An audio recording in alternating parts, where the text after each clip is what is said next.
All right. Good afternoon, everyone. I'm Mike Morris, Deputy Director of the American Philosophical Association. Welcome to today's APA Live event, Educational Censorship and the Teaching of Philosophy. Thank you for joining us. Today's event will be facilitated by Raf Donaldson. He's Associate Professor of Law at IIT Chicago, Kent College of Law, and I'm going to turn it over to him now. Alrighty, thank you so much. I'm happy to be here and happy to facilitate this very important discussion about educational censorship and the teaching of philosophy. Um, we will begin our conversation together with comments from Jacqueline Allain. She comes to us from Pan America and is the project coordinator for the Freedom to Learn program within Pan America. So Jacqueline, please take it away, and then we'll continue on with other presenters. Hi, good afternoon, everyone. Thank you for being here. I'm going to go ahead and share my screen because I have a slide deck to share. Okay, view slideshow. All right, so I'm going to be speaking for about 20 minutes about educational censorship in higher education, and I'll talk a little bit about how some of the legislation I'm about to describe affects K through 12 education, but the focus is mostly going to be on higher education. So first, I work for PEN America, which is a approximately 100-year-old organization that stands at the intersection of literature and human rights and advocates for free expression in the United States and worldwide. And what I do is I work on the kind of education side of things. All right, so what I'm mostly going to be talking about is, not mostly, but what I'm going to begin talking about and then branch out from there is what PEN America calls educational gag orders. So the term educational gag orders is PEN America's term for divisive concepts or anti-critical race theory bills, which are state-level threats to the freedom to read, learn, and teach, and they're designed to chill academic and educational discussions and impose government dictates on teaching and learning. And these pieces of legislation ban compelling adherence to promoting or including divisive concepts relating to race and other identity categories in teaching. They impose content and viewpoint-based censorship. They lead to administrative and self-censorship, and they suppress the visibility and voices of particular groups, especially Black and LGBTQ voices.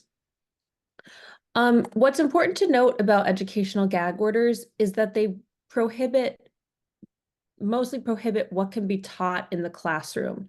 And what I'm going to talk about later on in this presentation is how we've seen some of this legislation evolve to not directly target what professors can say and can't say in the classroom, but to undermine institutional autonomy. So I'll get to that in a few minutes. Okay, so the kind of origin of this legislation, which I think is probably, what I'm about to tell you is probably pretty well known to a lot of people watching this, but I think it's worth just sort of briefly going over it. So of course, in 2020, we had the Black Lives Matter uprising in response to the police killing of George Floyd. The 1619 Project was very widely read at that time. And in response to this kind of racial reckoning, if you will, there was a backlash. And part of that backlash included efforts to use critical race theory as a catch-all term for some educational practices related to DEI, but really any kind of discussion of race or racism started to be called critical race theory. The main template for this legislation, the first kind of wave of legislation that we saw in 2021 was Executive Order 13950, which I'm going to get to in a second. think tanks like the Manhattan Institute and the Heritage Foundation promoted this legislation. And the governor's race in Virginia in November 2021 was a big catalyst for the proliferation of this legislation, because this kind of anti-critical race theory discourse was sort of a centerpiece of that race. Okay, so this is the text of Executive Order 13950, which President Trump signed in September 2020. And what this applied to was trainings for government agencies in the federal government. So if you were part of a federal government agency and you were to undergo some sort of training, the training that you received would not be permitted to include the things outlined in this executive order. And, what's interesting about this, if you go through it and if you read it, is that it's pretty vague, right? And it's also not, some of the bullet points aren't inherently objectionable. Like, the idea that one race is inherently superior to another race, or one sex is inherently superior to another sex, those are not particularly objectionable. The idea that one race isn't superior to another race, that's not particularly objectionable, right? And so the executive order was worded in this kind of vague and not necessarily on its face always problematic manner, but what it was designed to do was to chill discussions of inequality along lines of race, sex, and so on. So what does this look like in practice when it applies to higher education in states where legislation has been enacted, kind of modeled after Executive Order 13950? Well, I mean, obviously, history and literature and education programs, history and literature is obvious how they're affected. Education programs, like teacher training programs are affected. Gender studies, ethnic studies, it's obvious how those are affected. But the important thing to kind of note here is that it's not just the humanities. So, like, if we are to think about medical education, for example, the teaching of in abortion procedures, that could be prohibited. Discussions of contraception, that could be prohibited. In business and statistics courses, just talking about disparities in employment or health disparities, other types of kind of forms of inequality could run afoul of the law. So the point is that it's not just the humanities and that's affected by this kind of legislation. And that's something that's really important to keep in mind. And if you read, the AAUP a few months ago released a really great report that contains some excellent quantitative data, survey results from professors in Florida talking about how this legislation is affecting them. And you can see that it's not just professors in like gender studies who are being affected. Okay, obviously DEI training and recognition of certain student groups, like identity-based student groups, that can be impacted by this legislation. And there's a sort of overall chilling effect in the form of administrative and self-censorship. Okay, so this is a map that can be found on PEN America's website of educational gag orders specifically targeting higher education in the United States. So as you can see, this legislation has been proposed in many states. It hasn't passed in all states, but it's been proposed very widely. So I think this map is a really good kind of a striking visual representation of that. This map shows educational gag orders affecting K through 12 and higher education. And as you can see here, a large part of the United States either has this legislation in effect or it's been proposed in many states, most states actually. And what's interesting to note is that even in states where the only gag orders in effect impact K through 12, there's still an impact on higher education. So like teacher training programs, as I mentioned before, can be affected. You know, for example, in South Dakota, the governor signed an one of these divisive concepts, executive orders, and that had a direct impact on teacher training because all pre-service teachers in South Dakota were required to take a class in American Indian Studies. And due to the executive order signed by the governor, the American Indian Studies course that they had to take as part of their training, you know, came under fire because it didn't adhere to the sort of dictates of that legislation. And so you can see how teacher training, you know, obviously is directly impacted by this stuff. Concurrent enrollment like AP and early college programs can be affected. And then more broadly, you know, students are just not going to come to college prepared to do college level work when they've been denied an accurate education, right? Or when they've been denied access to a full range of perspectives on different topics. Oh, whoops. Sorry, did something wrong right there. Okay. So, looking back on 2023, in K through 12, I'll just briefly mention, we actually saw, interestingly, a decreased emphasis on critical race theory, and an increased emphasis on LGBTQ identities, and also social emotional learning, fascinatingly.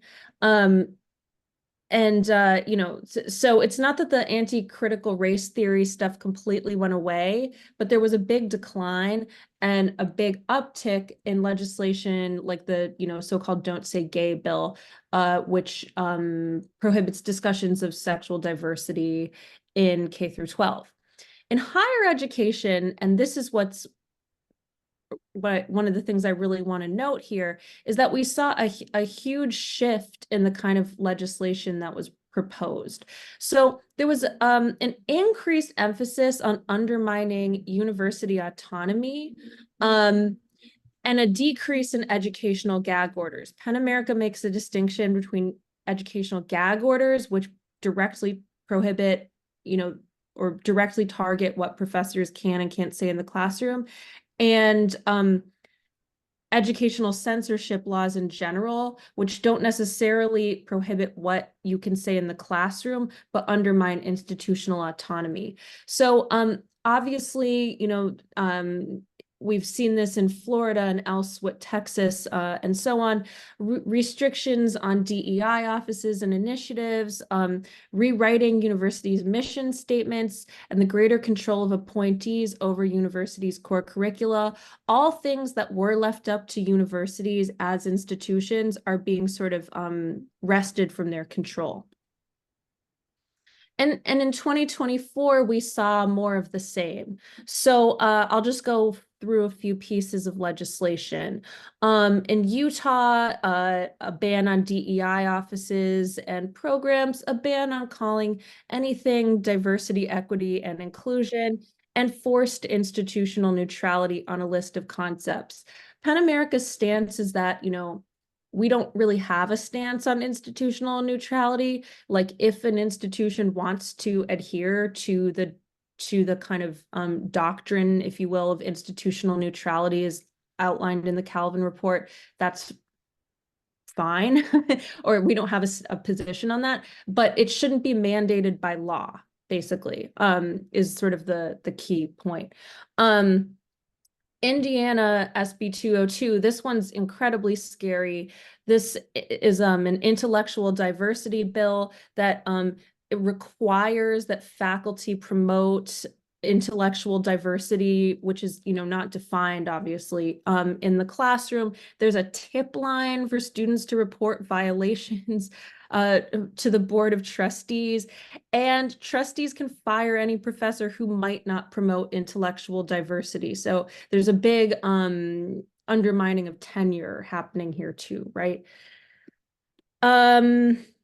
Alabama SB 129. This is another really, really bad one. And again, this legislation is really vague, right? And it's meant to be, it's badly written, and it's meant to be vague, and it's meant to be hard to interpret. So it can be interpreted in lots of different ways. And that's sort of how it works, right? It works through self and administrative censorship. But in the case of Alabama SB 129, we see a ban on assigning readings whose authors feel guilt for historical wrongs. So like, just think about that, right? Not only are professors not supposed to, most of this legislation says something to the effect of like, professors shouldn't make students of a particular group or whatever, feel guilty for the wrongs perpetrated by other members of that group.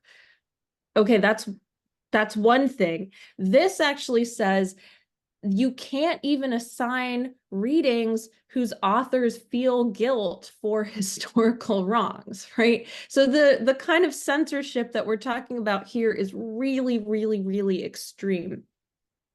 And then I'm just going to skip Florida, not because it's not important, but I think because it's probably the most famous one, and I don't want to run out of time. Okay, so what can you do? As educators, one thing we say is, as educators, don't do these censors work for them. So that means avoiding overcompliance. Obviously, we realize that can be scary, and some people are in a better position than others to sort of not self-censor due to employment security, and we're obviously not suggesting that anyone jeopardize their job, but avoid overcompliance, teach what you would teach, and do what you would be doing as you would teach and as you would be doing it otherwise, and wait till you're told to stop before stopping. Defend your mission and disciplinary standards. So most schools and most departments have mission statements that say something to the effect of we aim to promote inclusion, or whatever the wording might be. And of course, now with this legislation, that's being undermined, but still those mission statements do exist at many institutions. And so you can, as professors, you can say like, look, I'm just adhering to the mission statement of my department. My department or my institution says that it's part of our mission to promote inclusion, and that's what I'm doing. I'm not I'm not sort of like charting my own path here. I'm just adhering to the requirements of my institution and doing my job as is required by my institution.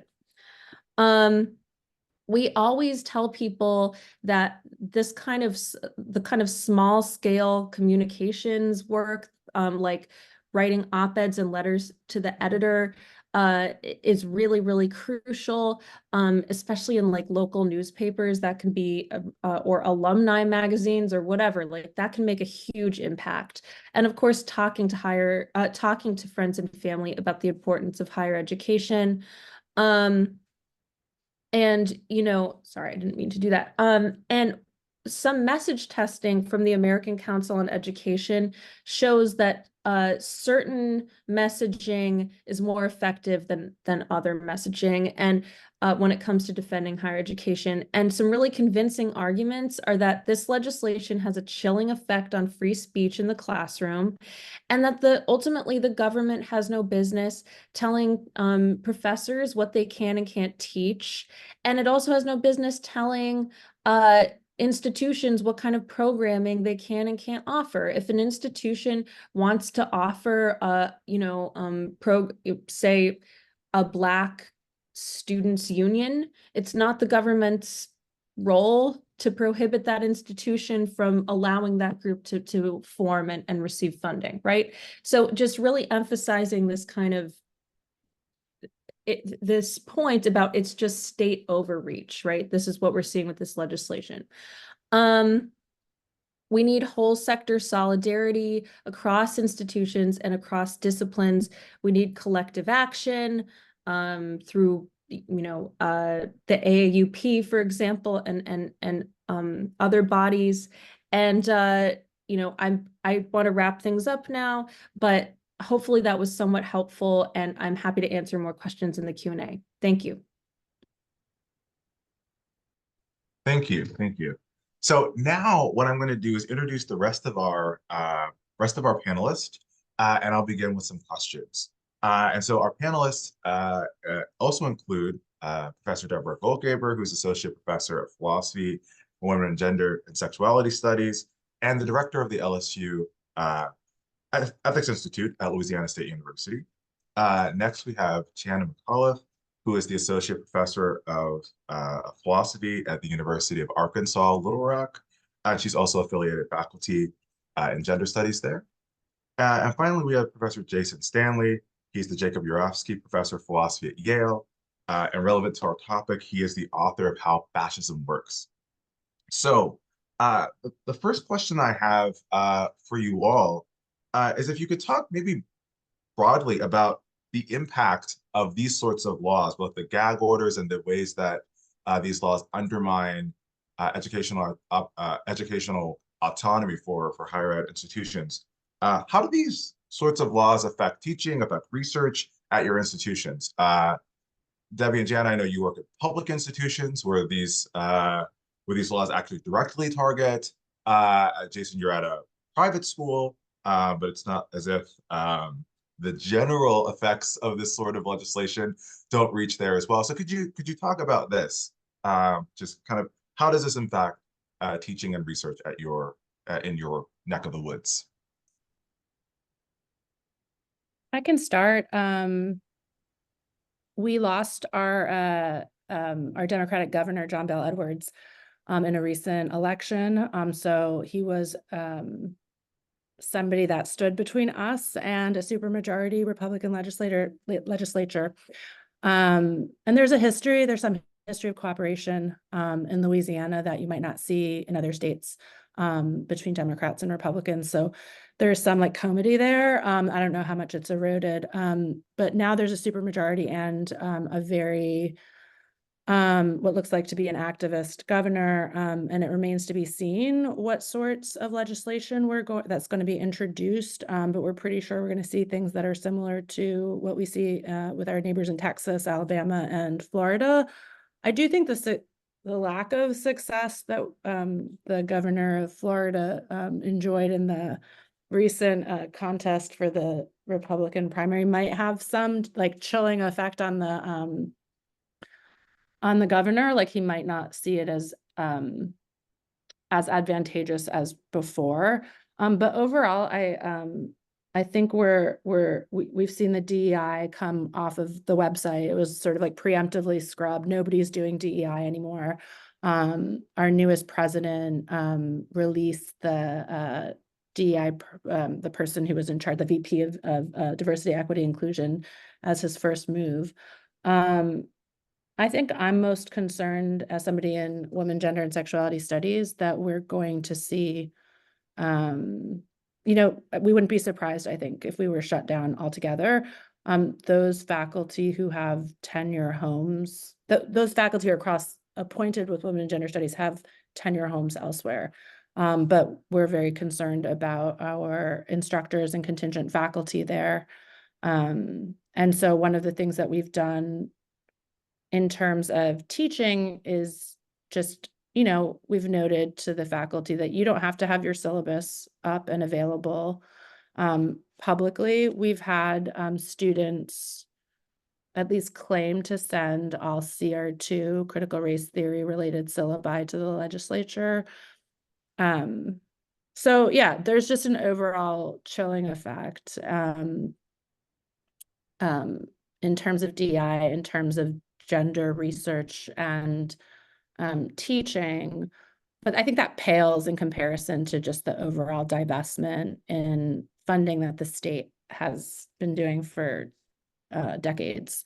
So like the humanities at Louisiana State University are already like just so insanely underfunded, and we have far fewer tenure track faculty altogether. So we have much more contingent faculty who are much more at risk and hence much more likely to be negatively impacted by or just change the way that they work and teach on the basis of the kind of political fears that exist now. And maybe I'll go next because I can just talk more about state schools. I feel like there's going to be contiguity. So I'm at the University of Arkansas Little Rock. It's the, it's like the second campus. It's the urban campus in the system. And the big tent school is what we call Fayetteville, but everybody else calls University of Arkansas.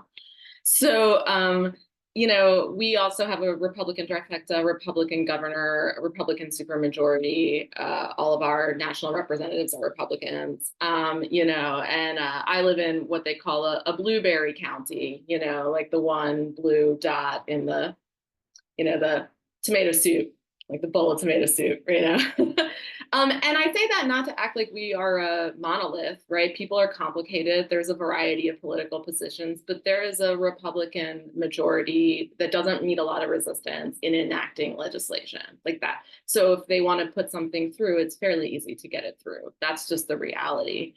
And we have also not yet seen higher ed bills get instantiated in law. And I think it's because we have I don't know how Louisiana is, we go every other year into a legislative session. So this year we're in what they call a fiscal session. So and then next year they're going to go into what they call a legislative session where they pass, the kinds of, laws that Jacqueline has been talking about. And in 2023, it was K through 12.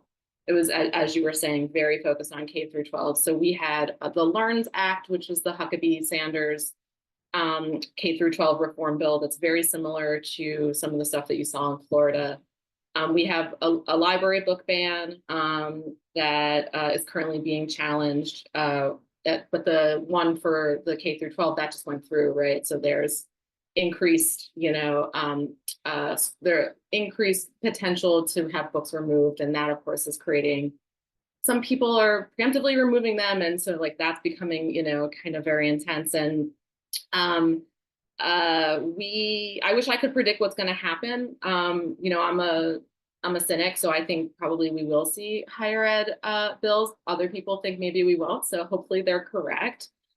But what I do want to talk a little bit about is the fact that we have been increasingly receiving requests, right, for information. And this started from my point of view, it started in 2020, to tell a little story about me, just because I feel like I have a receptive audience. We're teaching remote in 2020 and I'm teaching philosophy of race, and my chair reaches out to me and is like, how many hours do you think that you're spending in your philosophy of race course on critical race theory? So of course I was like, well, what do you mean by critical race theory? And then I immediately was like, but what do you mean by hours? Like, I didn't even know how to answer the question, and so then I proposed 5 theories of what hours could mean, which she was like, I think you know what they're asking, Jana. Can you just kind of give me an answer? And so I said 0, right? Because I didn't understand myself to be teaching critical race theory. But now that I've seen the way that they define that, I really don't think I was teaching critical race theory, and I feel extremely good about that answer, right? Because the way that term has been concretized in Arkansas through executive orders and in the LEARNS Act is basically that you're teaching that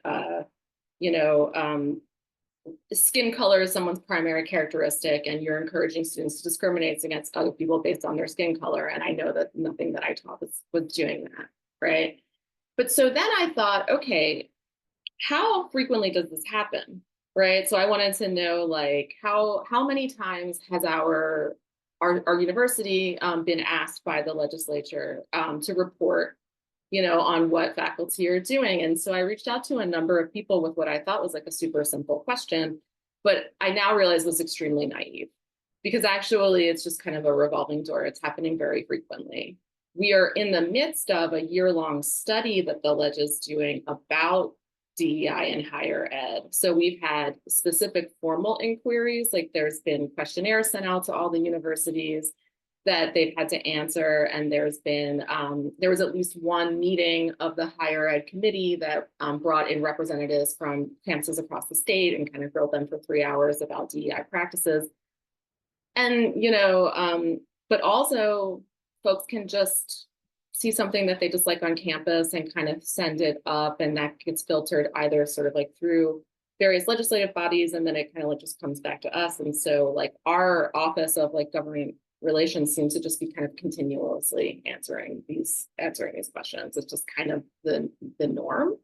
And people are spending a lot of time doing this work that I think as a faculty, you only see it when it kind of like trickles down to you, but I think it's fairly consistent. And so I have guesses.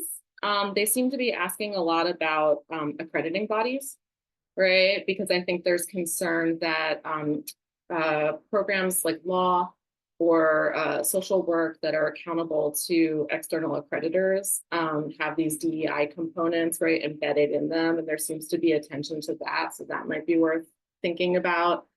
We see, specific questions like about teaching and how many, faculty are teaching DEI, right? Which is easy to answer because they're just like, well, none, right? Which I guess we can talk more about. But then we also see positions, right? DEI positions or parts of positions. They want to know how much budget is being spent, right, on these kinds of positions. So like maybe we'll see something like that. And the University of Arkansas at Fayetteville has already disbanded their entire DEI division, and just kind of like, sort of like sent those people, sort of like spread those out amongst other parts of the university. And our chancellor says she's not going to do that, but like we'll see. So it kind of depends on what happens, right, in the session. So yeah, that's my State of the Union. Thanks.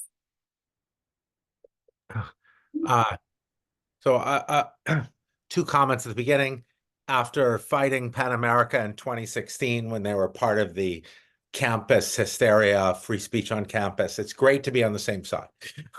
So I see these attacks on universities in the United States starting like 9 years ago with the coddling of the American mind and the panics about free speech on campus. The very same people doing those panics, most of them are now by the Manhattan Institute, et cetera, are behind the things we see now. So it was a cynical attack. I just want to say, Jana, I'm really impressed by your move of saying, I'm not teaching critical race theory at all. That is so smart. Well, I wasn't teaching, whiteness as property. So I just... Oh, right, because that was whiteness. Like, I felt like that was... Were you teaching the psychological wages of whiteness? I was just teaching philosophy. I wasn't teaching law. That was sort of right. like... It is. I mean, I think White and Cheryl Harris is very similar to Du Bois. So you could, but you weren't teaching the crazy thing, the untethered from reality thing that they say is like one race is better than another, and so that's a really good strategy that I actually haven't heard in talking to teachers. To just say no, to take the misinterpretation of critical race theory and say, I'm not teaching that. Though it is true that whiteness is yeah. I mean, I think actual critical race theory is, as Jacqueline said, it's hard to distinguish from Black history because one of the things they're trying to ban is structural racism, the concept of structural racism. And so, if you banning structural racism, then you are banning, the way I see it is you ban structural racism, so then there's no lasting effects of racism, and so then you don't need DEI programs. I think there was that intentional move to LGBT stuff. Christopher Rufo basically said, "Oh, it's so much better to not be accused of being a racist to work on these things." So he's been very effective. And I just wanted to reinforce Jacqueline's point about the concept that Timothy Snyder calls anticipatory obedience, which I'm seeing everywhere. I'm seeing anticipatory obedience everywhere. I'm seeing an institution like Yale. Rufo is very pleased he's found a way to get through to the privates. That's a key in this strategy, is to get through to the privates, because the publics, obviously, my two co-panelists are on the front lines, and I really respect you two, and so we're they're going to fire a lot of our female presidents at Ivy League schools, and they're going to, I assume, go after. They seem to be targeting Black women professors at elite universities with this new plagiarism technology of just overlap, duplicative sentences. So not duplicative ideas. So careful about your methods sections, those of you. So I think I'll conclude just by pointing out the international context. I mean, Orban had a closed door meeting at the Heritage Foundation, and then went to Mar-a-Lago to speak to Trump. I forgot the order in which he did those things. Orban, of course, got rid of Central European University. They had to move from Budapest to Vienna. We see all over the world as places tilting towards authoritarianism, attacking universities. The best university in India is Jawaharlal Nehru University. It's been attacked for anti-India sentiment. Police have regularly raided it. So you can see the current moment. We've been confronting our administrators about letting the police into campus, because I'm assuming that is a practice that's practicing for what you see, say, in India.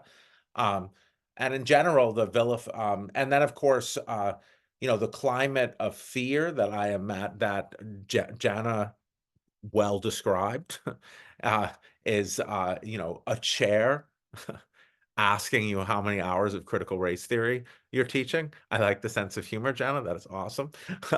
But obviously that hasn't come to privates. I think what you're going to see at private universities, and we're already seeing it, is hiring people who might be in power in the next Trump administration, say in law schools, maybe hiring the Dobbs decision writer or something like that. And then one thing about like Hillsdale College, if you ever hear that, so DeSantis has said Hillsdale College is the model.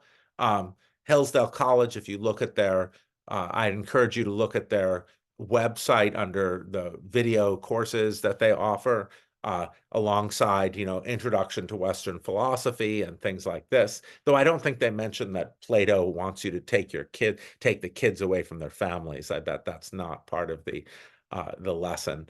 Or that, maybe they're not going to teach the symposium because there's but they have courses like The American Left, From Liberalism to Despotism. So you can guess what that content is. Another course is American Citizenship and Its Decline. And it turns out, you guessed it, that critical race theory, wokeism, are existential threats to the republic. And they market this as non-ideological teaching. This is supposed to replace the ideological teaching. And then finally, PragerU, that famous online university, its offerings have been allowed as educational. They're allowed in the classroom in multiple states, including Florida, Oklahoma, and Montana. If you want to see their offerings, go look at their Christopher Columbus video, who's a great explorer who brought Christianity to savages. And that's their words, not mine. And as well as the Candace Owens one on the origins of slavery, where she informs us that white men were the first people ever to end slavery. So yeah. Gosh, that is a lot to take in. There's a question from the chat that I wanted to turn to, and I think this question is perhaps best put to Jacqueline, but others are welcome to ask. In this new wave of intellectual diversity bills, one person from the chat asked, like, what is intellectual diversity? What is that supposed to mean in the language of these bills? Is it made somewhat more clear or specific? No. So I was on a panel yesterday at Ball State University giving the same presentation, although I was significantly less tired when I gave it, so maybe it was a little more coherent then. But anyway, I was presenting alongside Leah Watson, who works for the ACLU and is amazing, and she's one of the attorneys on the Purnell case in Florida. And we were asked a question like, what would you ask the governor of Indiana and about this legislation? And she, being a litigator, posed a series of really incisive questions, one of which was essentially like, what is intellectual diversity, right? And it's not defined in the bill. And that's part of the problem, is that this is never actually really defined. And when it is, it's something incredibly vague, like issues that divide people along political, social, or religious lines. Like that's not, like that's not enforceable, right? Like, so it's really up to whoever's enforcing the law to kind of determine what intellectual diversity means. And that's where we get back to the issue of self-censorship and administrative censorship, right? Because it's just, it's meant to be vague so that, you self-censor or you don't teach things the way you would otherwise teach them. So yeah, that's a really great question. And I kind of don't really know.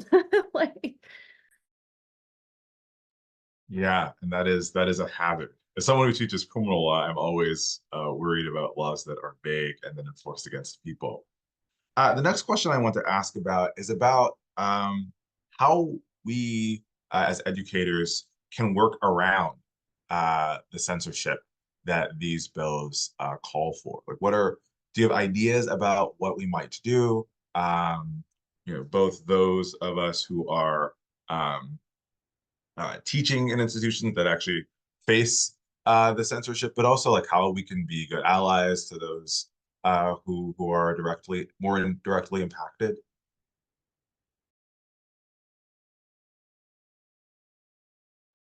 I want to hear what Debbie and Jana have to say about how we at places like Yale can be good allies.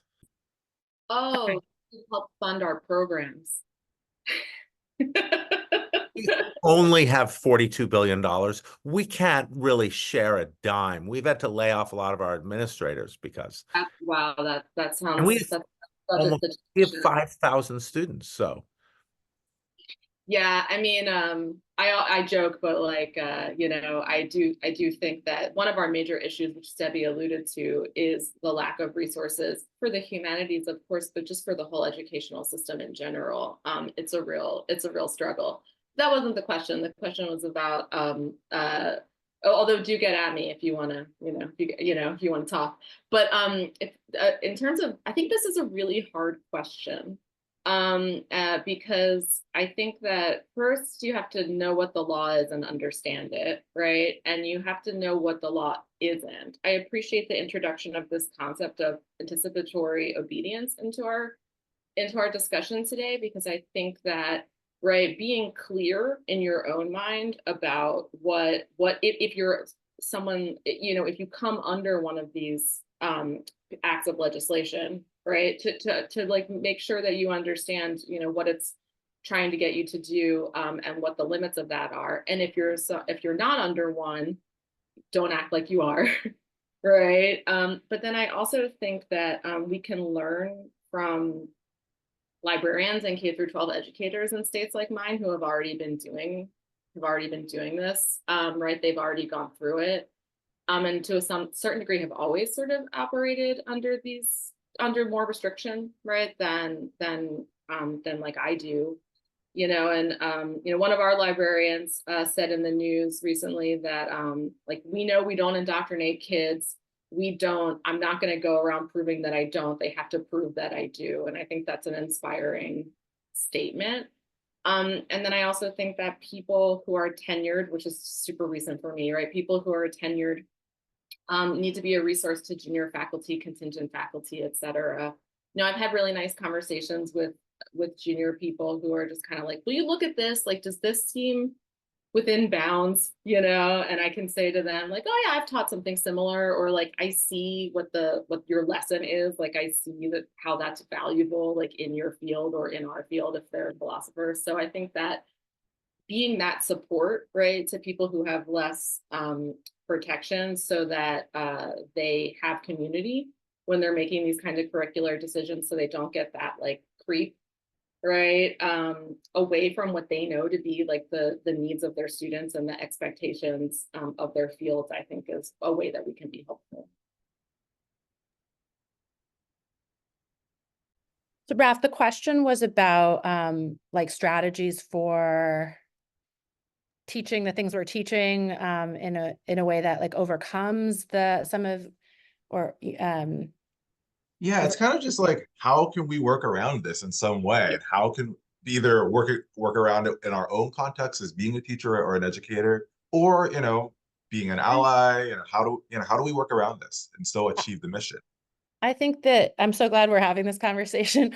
I think that I'm much more worried again for my, adjunct and instructor folks who are teaching like intro classes in women and gender and sexuality studies. I think that they're already, like, I'm not as worried about philosophy. I think that what we're teaching and how we teach is just really different. And it's far, if you want to target somebody, these laws create a lot of opportunities. And so, and there's not necessarily a way to defend yourself if you are somebody who grabs the eye of the administration, or like even worse, somebody in the legislature in certain states. There might not be a lot of protections for you, but certainly tenure is the best protection.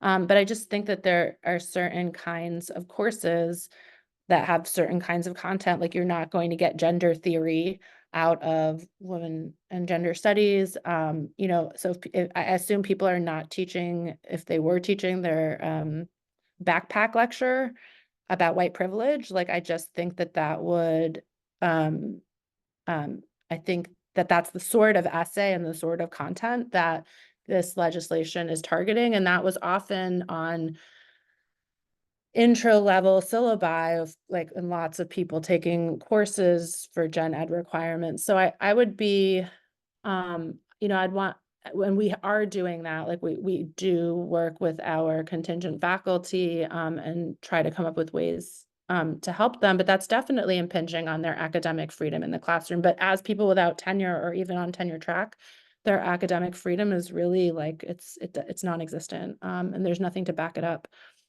But I think that some of the, and again, I do think that gender theory is the sort of target du jour, like more than CRT was. And it just reminds me of a lot of the debates about including feminist philosophy in the first place, so like there were lots of philosophers who were like, this isn't philosophy, this is politics.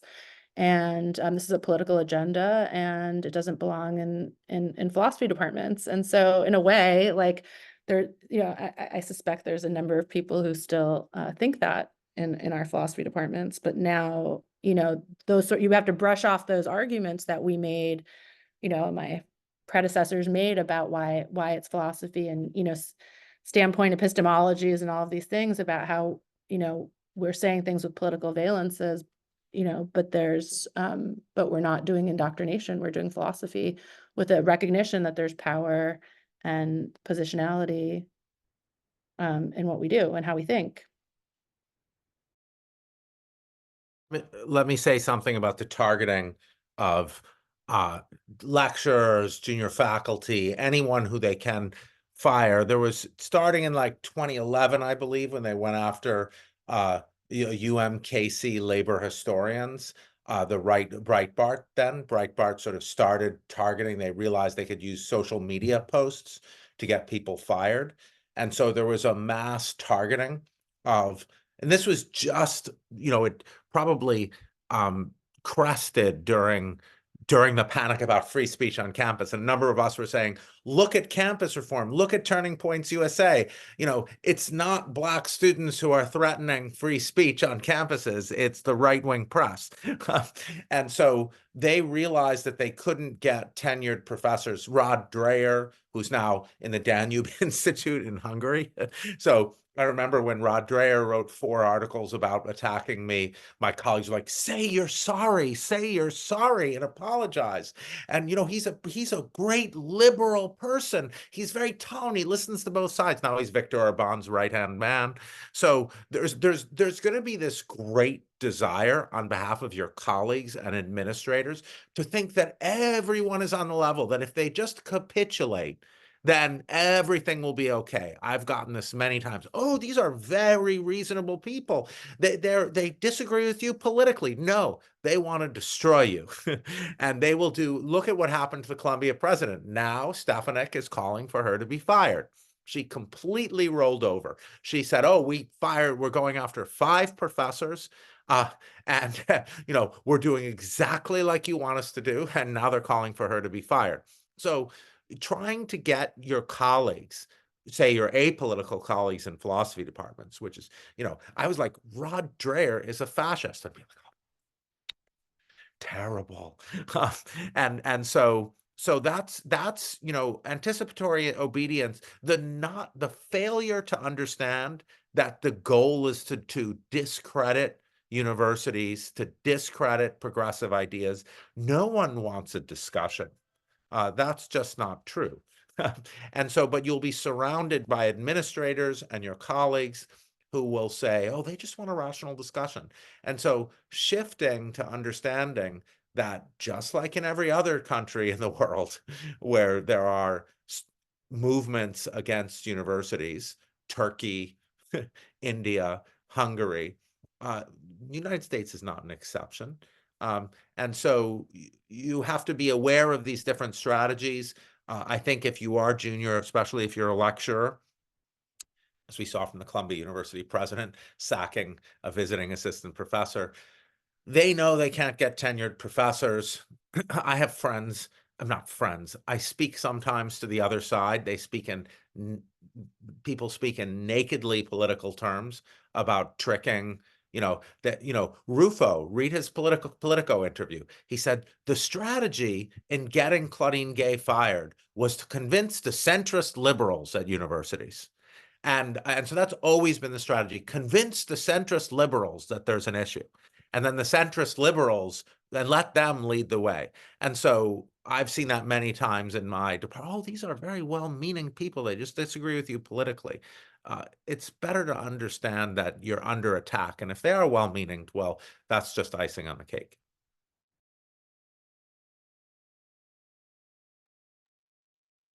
Can I respond to Brandon? Oh, please, no, please do. Yeah. Well, actually, let's make sure. Can we I'll read Brandon's question and then have you guys respond. So Brandon's question, Professor Brandon Hogan, I suspect, asks, do the laws that we've been talking about distinguish between merely teaching a theory or teaching a theory as being the truth or just discussing it?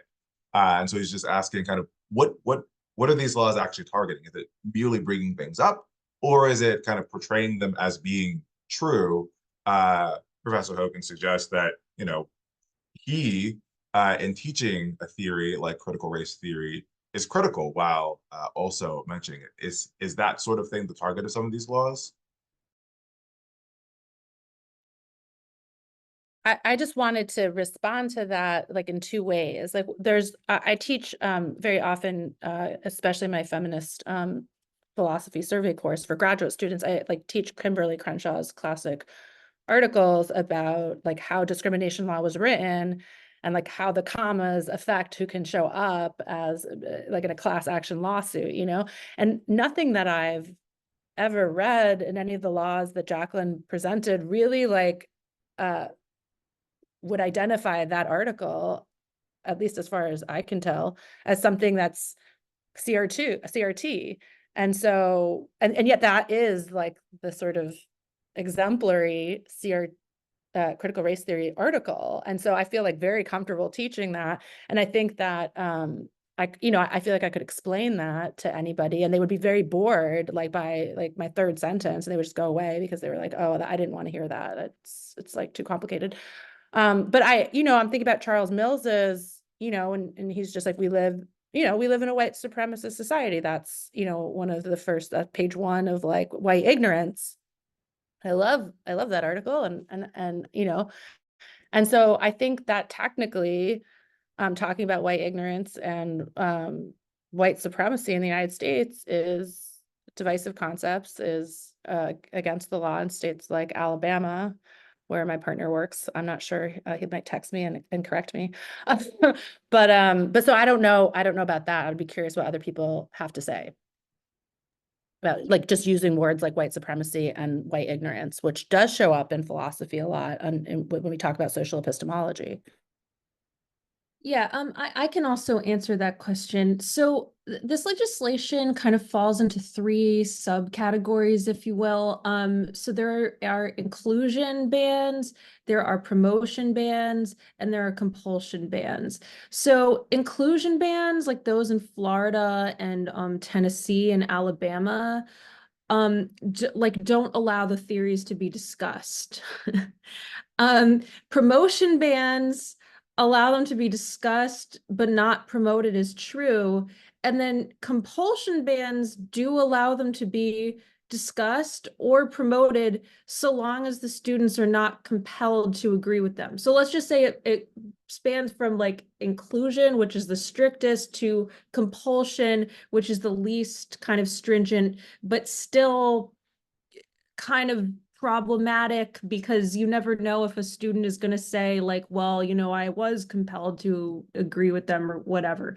So, but it varies state by state, is the answer to that question. Yeah, I think I'll leave it at that because whenever I talk about the intricacies of the law, I start getting like, I don't want to offer, I'm not an attorney, but hopefully that offers something of a framework for understanding.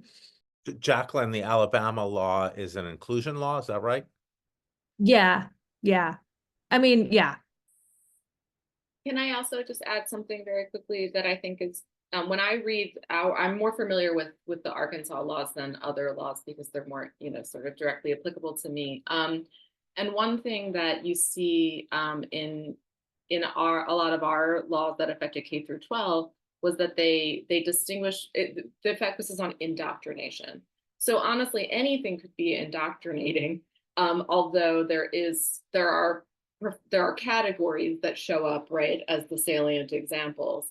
But indoctrination is also just like a mode of relating that they're very specific, right? That that the problem, right, is exactly this, that you're not talking about something, you're advocating for it and saying that other people should believe it too, which is just very, I think, not how most people that I know and respect as educators teach. It just seems to me that education and indoctrination are extremely exclusive categories. And so I think, right, that most of us would feel very comfortable navigating around something like that because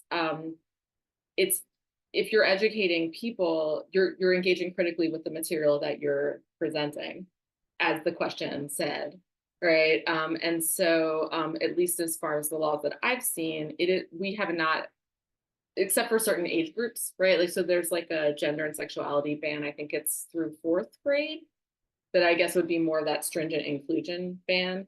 But I at the later levels, it's really just about, they want to say you can't compel people to believe stuff. And I'm just like, well, that's never been any of interest to me as a philosopher or an educator. And I'm sure that most people on the call agree with that. So I think it's really important. Jana brought up indoctrination. I think it's really important. Again, I'm reiterating myself, to realize all of this is hypocritical. just like Rod Dreher presented himself in 2016 as a free speech on campus champion, it's all hypocritical. So when you're maneuvering through hypocrisy, because if you're saying, as DeSantis, I believe, said, Hillsdale, he wants to transform New College of Florida into Hillsdale College. So Hillsdale College is supposed to be the model of not indoctrinating people. So it's really important to understand that what you're dealing with is a lot of hypocrisy. And so maneuvering that hypocrisy, well, I have a friend who's was a Chinese human rights lawyer, and he said, it's obviously lots of hypocrisy in the Chinese laws, and the important thing was to maneuver knowing that, using the laws sort of against themselves. But your colleagues, my experience is that many, especially in philosophy, many people are like, oh no, they're just, they're just trying to get you not to indoctrinate. I mean, I think that it's hypocrisy, but it's power. Like if you have the power to enforce, I mean, the LSU, my employer, has 3 at least AAUP citations, whatever they're called. They don't really care that much if they get cited. It's not like there's nothing like tenure protection. There absolutely is. But we're not unionized. We're not, if anything, it's getting harder to unionize. There's a few bills happening in Louisiana and Alabama that's making it even harder to unionize. And so it's like much harder to act in that kind of solidarity, that intercampus solidarity, forget like, intra That's sector really solidarity. So there's like when you have super majorities and that they're like, I have a colleague, respect him a lot. From what I understand, he has argued, he's not in my department, that it is his academic freedom that allows him to not teach certain topics that many of us would think are central to a kind of theory curriculum. I don't have to teach that. I don't have to teach, let's say, phenomenology or like, or a Frankfurt school, or I don't even have to recognize them as, methods, because my academic freedom. So it's academic freedom is a reason that he's offering as to why he doesn't have to have a diverse syllabus or a diverse, sort of program or curriculum. And I think that he would have the power to defend that view, whereas I would not. Somebody could bring my syllabus and say, look, she's only teaching Marx, right? And so it's a trend. I mean, that's we've been discussing among my colleagues about how do you deal with the people who in 2016 were saying the Black student movement threatened free speech. Those people seem to be very quiet now, for the most part, about what's happening with these anti-war protests we're seeing. They're not they're not. I mean, it's maneuvering between, but what we're trying to do is we're trying to appeal to, as it were, the free speech warriors, and say this is a free speech issue. You guys were very into free speech in 2016. Let's be into free speech now too. So that kind of consistency point is something that we're using with each other, and can be strategically useful. And also, frankly, I believe in it. I want to follow up a little bit on the conversation that we're having, and it's kind of related to a question that was just raised in the chat. Part of what's going on, if one is, I don't know, reading this at face value, it seems like a number of legislators, to the extent that they read the legislation that they vote on in the first place, it seems like they're just really confused about what educational institutions do. Yeah, it seems like they're just confused about what we do. Most humanities scholars, social science scholars, even law scholars, for the most part, are not really that interested in indoctrinating students. That's kind of not what most of us see our function as. Most of us see the point is to generate discussion and to make people think carefully and to be able to devise arguments that are clear and compelling. Like that's what our mission is. That's what we do. To the extent that we want to advocate for ideas, that's what we do in our writing, not in the classrooms. And so the question is, should we just try to offer ways of just correcting these misapprehensions, or should we take some other stance, as if to suggest like we know that they're misunderstanding and behave in some different way because this is an intentional misunderstanding? Like, what is the role of taking this at face value and as an opportunity to clarify what we do, or as another tactic more appropriate?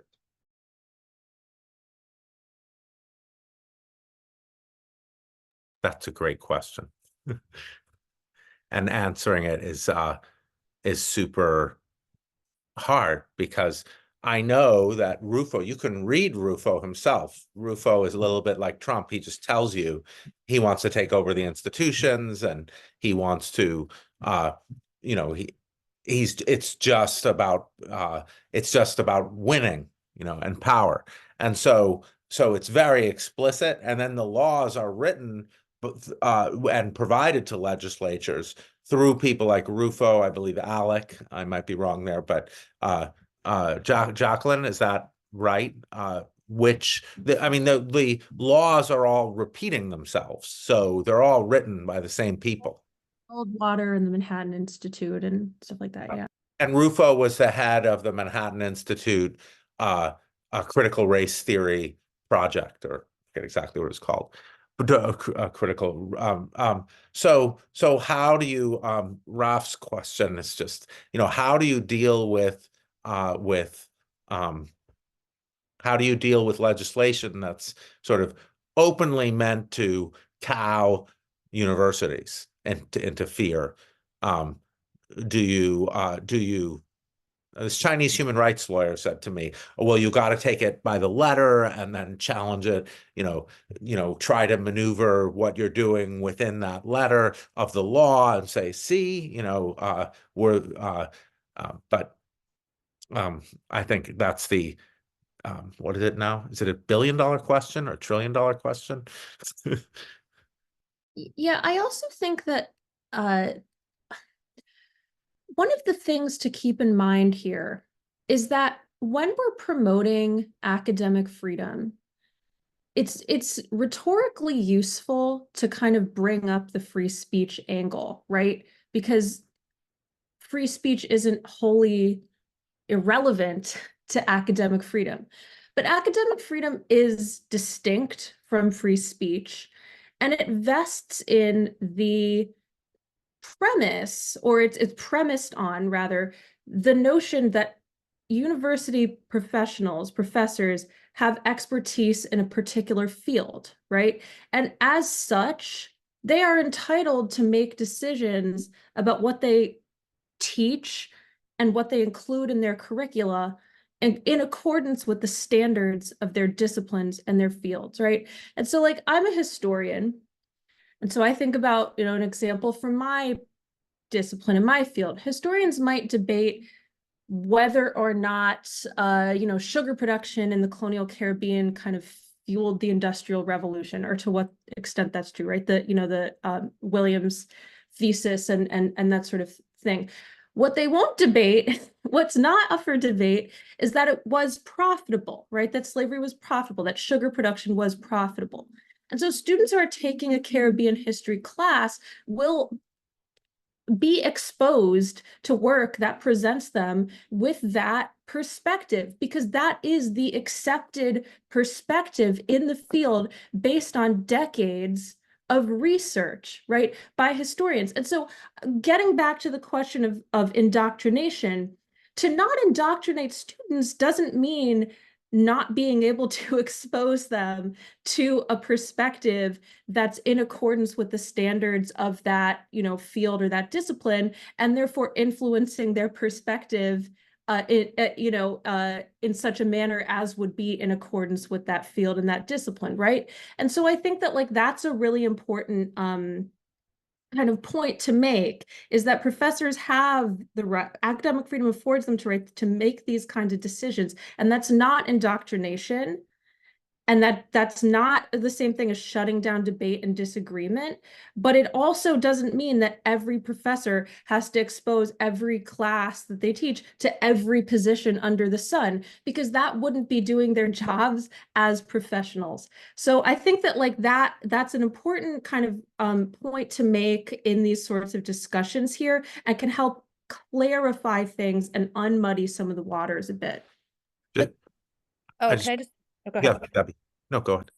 I just wanted to really quickly respond. I thought that was really helpful. I just want to say my colleague uses that argument, and I think effectively to say, I don't have to teach like what feminist theory is not relevant. I don't have to teach it because because academic freedom. And so and I'd love to use that in order, as a defense if somebody were ever to come after my syllabus, but I don't know if it would work, number one, but I suspect that other people would say that's not legitimate. No, you have to teach the diverse sort of methods in your field. Otherwise, you're being unacceptably narrow.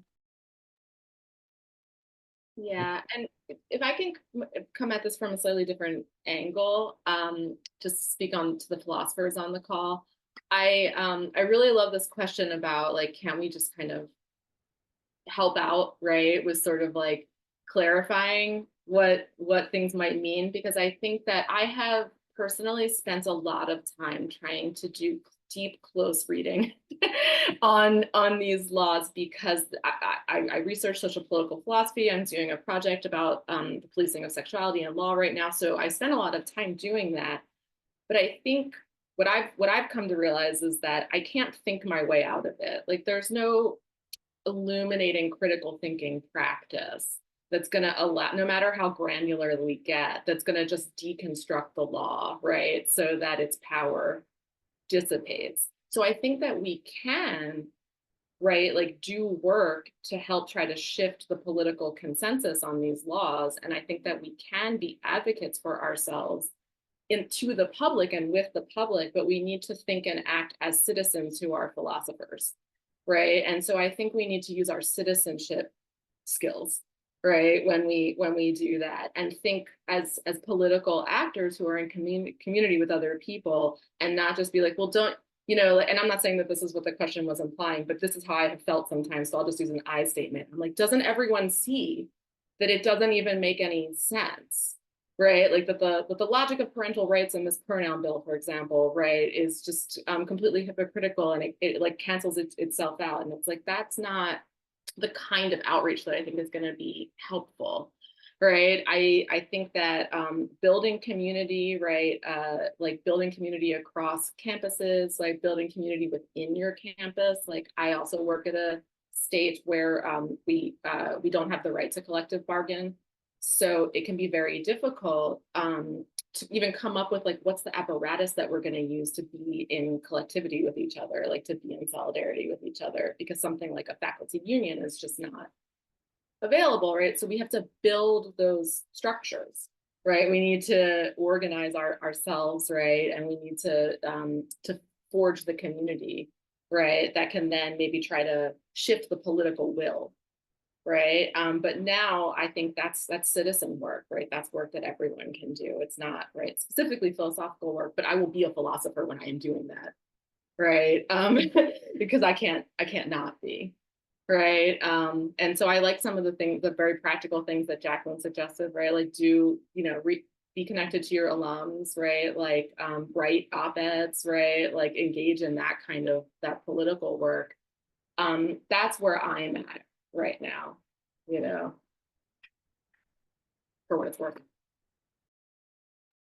I mean, just following on Jana's thing, using our philosophical tools was great, important point. The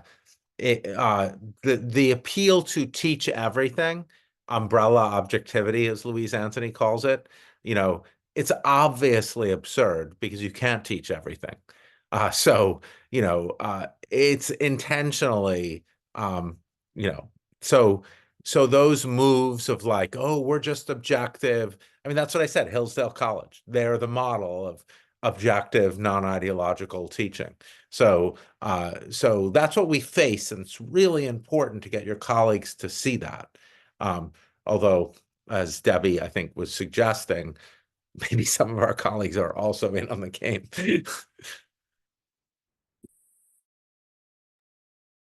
One of the questions, this may be one of the last ones depending on how things go, but one of the questions in the chat asked about people who are on the job market now and then being afraid to go to certain states where these sorts of this sort of legislation is popular, it's already enforced, and maybe stronger versions are on the horizon. And then I think on the other side, there are other states like my state of Illinois, where the state banning books. So local jurisdictions are not allowed to ban books in K through 12 education. And so it seems like there's like, in this domain as well as many others, this kind of growing bifurcation in the country between an area of the country that is, its version of a sort of kind of republic is one where there's like quite intense government oversight of the things that happen in higher ed, versus another part of the country that has different sorts of priorities. And I'm just wondering, like, politically, as people who think about political philosophy, is this worrying insofar as we have, one nation, but a very, very big country that has really, really different sorts of priorities about how the academy is to work?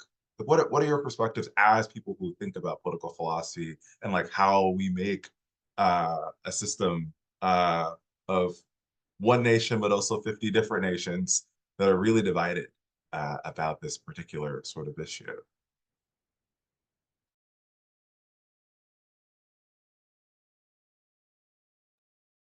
I love your question. I'm going to be really quick.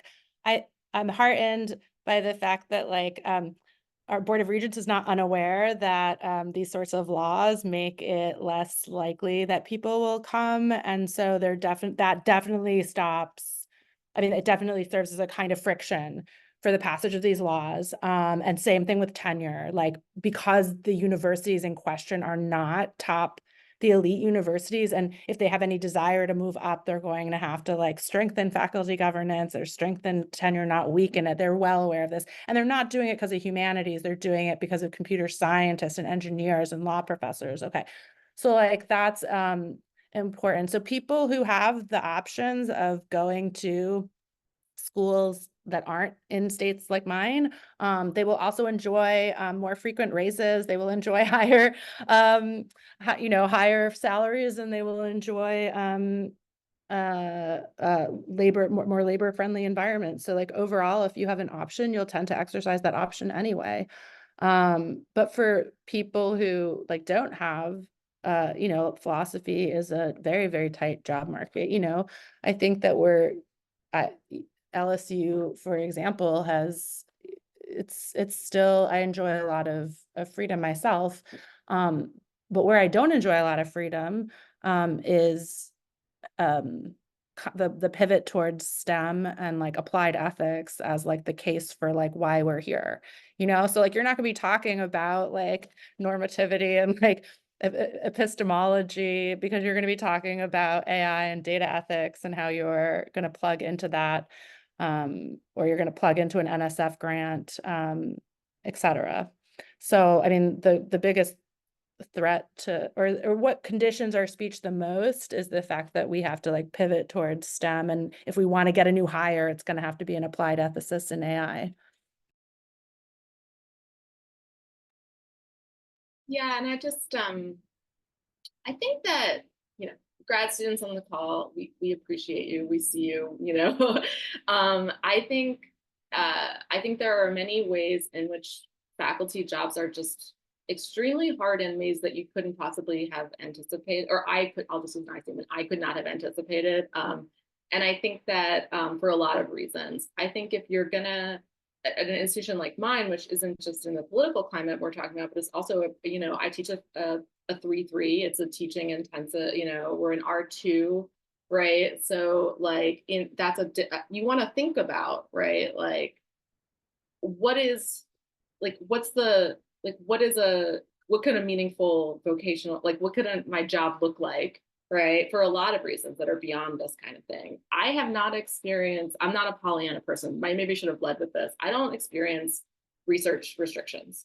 I haven't had any problem on anything that I wanted to research. You know, I got OCDA on a project, right? That's about a library book ban. OCDA is what we call sabbatical, right? So I got research leave from my university to support me to do this research project about library book bans in Arkansas right now, right? So it's like, it's not like, right, everything is, you know, like you can't do your work. It is like, though, right, you spend a lot of your time doing undergraduate teaching, right, where you're not teaching your project, right, you're teaching a lot of different kinds of things. So these things do matter, right? You're gonna, if you go to a university like mine, you're gonna spend a lot of your time teaching, and these, you know, and so you want to think like, can I do it under those conditions and live well? And I think that's a really good question. And those are the kinds of questions that it's always good to ask someone who you think will speak candidly with you if you go on an on-campus interview, right? And so I just think there's a lot of reasons, right, why like our jobs are very unidyllic, you know, that aren't just about this, you know.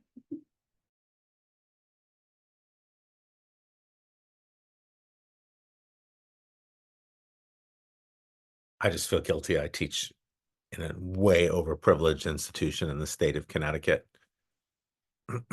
But what we have to do is be allies to, you know, Debbie in Louisiana, and hearing from you guys what we can do would be great.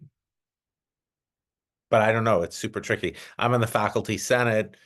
You know, we pass proposals denouncing denouncing educational gag orders all the time.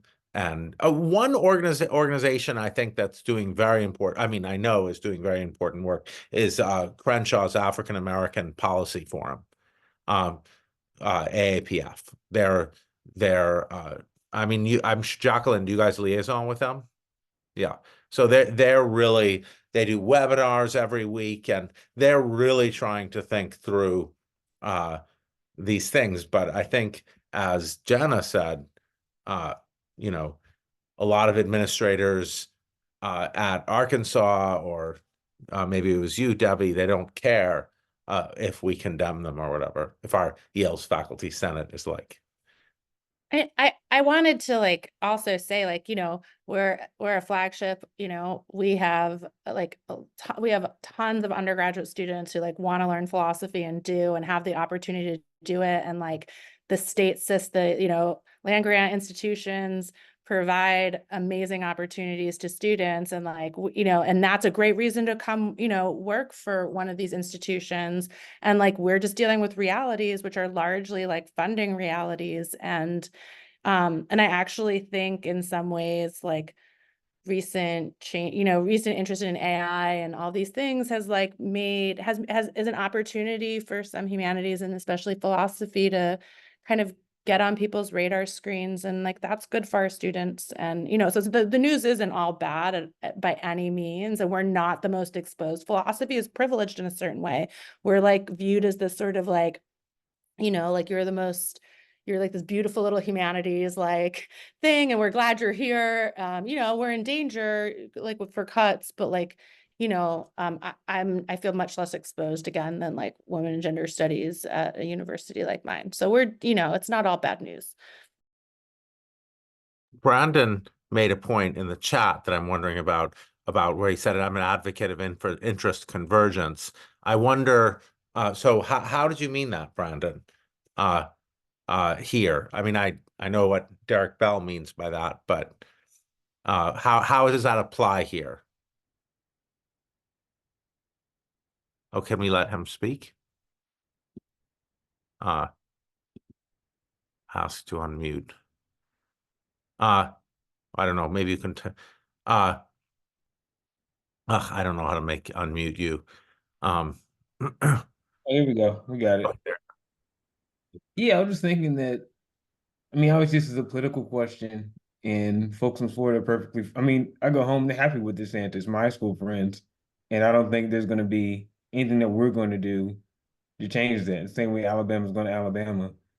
So, yeah, my thought is like, what are they after that we could leverage to get what we want? Because I just don't see any foreseeable future in the next 30 years where Florida's not going to be a DeSantis type state. So that's kind of my thought. Because I agree with some of the panelists, the arguments aren't going to work. Yeah, I mean, I think there are like two main arguments. Well, no, more than two, but like two that come to mind for me. Okay, so like number one, there's the kind of democracy argument, which maybe is less effective among, you know, a certain crowd, but you know, these institutions, our universities, are important for the health of our democracy, and academic freedom and institutional autonomy are important for the health of our democracy. Okay, that's one. But then there's a much more kind of instrumentalist approach, which is that this legislation promotes brain drain. It creates brain drain, and we're seeing that in Florida already. The AAUP report I referenced earlier that was thrown in the chat is you know, already showing brain drain happening among Florida's schools. People are leaving and they're not able to hire people, and there are economic impacts of this legislation. The undermining of our universities is bad not only for our democracy, but it's bad for it's economically harmful, right? When research isn't able to happen at these institutions because people aren't able to get federal grants because of anti-DEI legislation, that they're not able to get the federal grants they need to do the research they're going to do, that's a problem, right? And so there are actually very like tangible everyday impacts that people can feel when this legislation is passed. And I'm going to throw in the chat an op-ed written by a former president of Wagner College in New York, Richard Garashi, who articulates perfectly why everyday people who maybe don't really care that much about higher education should care about this legislation because it impacts them. I wanted to pick up on something Jacqueline said. I'm at the Ethics Institute, and so we partner a lot for grants. And there's a real disconnect now between like what we're seeing from NSF and like, you know, just the portions of grants that require them to speak to broader impacts and that specifically stimulate discussion that relates or borders on DEI. And then there's tons and tons of DEI programs for the sciences and science education all around. And you know, I think the election will, if we see a change in the administration, then there'll probably be reciprocal changes in those programs. I don't know when, but you know, so there'll be an alignment there. So it'll be interesting to see whether that will be a consistent friction or whether we'll see a change with if Trump wins, basically. Well, perhaps on that note, that chilling note that a lot hangs on our immediate political future. Mike, do you want to conclude with any remark? Yes, sure. I'm going to put up the screen with the information for our panelists today. Thank you all so much for taking the time to attend today's APA Live event, and thanks to the panelists and moderator for being part of the webinar, and to the APA Virtual Programming Committee for organizing it. We welcome suggestions for future webinar topics, which can be submitted at the link that is now on your screen. And we look forward to seeing you at future APA Live events. Thank you very much, everyone.